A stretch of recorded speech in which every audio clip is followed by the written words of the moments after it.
दैनिक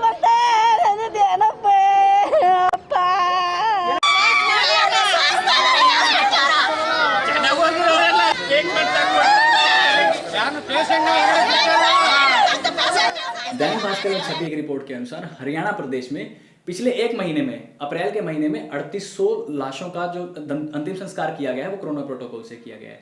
लेकिन सरकारी आंकड़े क्या कहते हैं? सरकारी आंकड़े कहते हैं कि केवल 1225 मौत हुई है जो कोरोना से हुई है।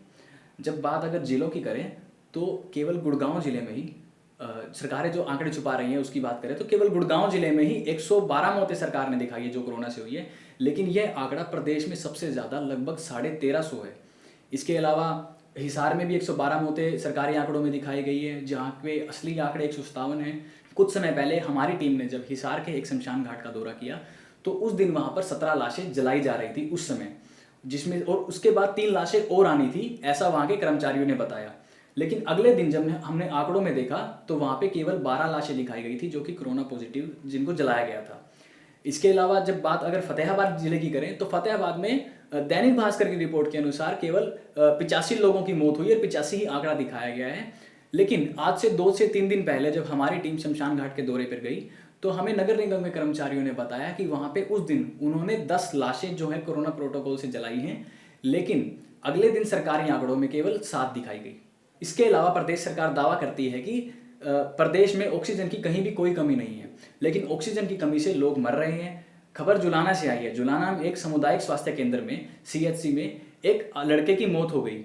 मौत का कारण था कि वहाँ पे ऑक्सीजन की आपूर्ति नहीं हो सकी।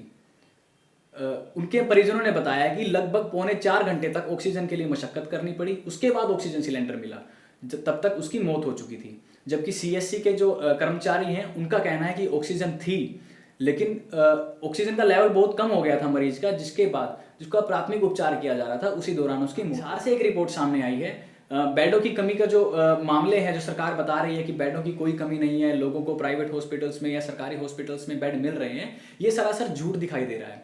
हिसार में एक लैब अटेंडेंट है जो हरियाणा एग्रीकल्चर यूनिवर्सिटी में काम करते हैं, उनके एक बच्चे की मौत हो गई, उन्हें बेड नहीं मिला।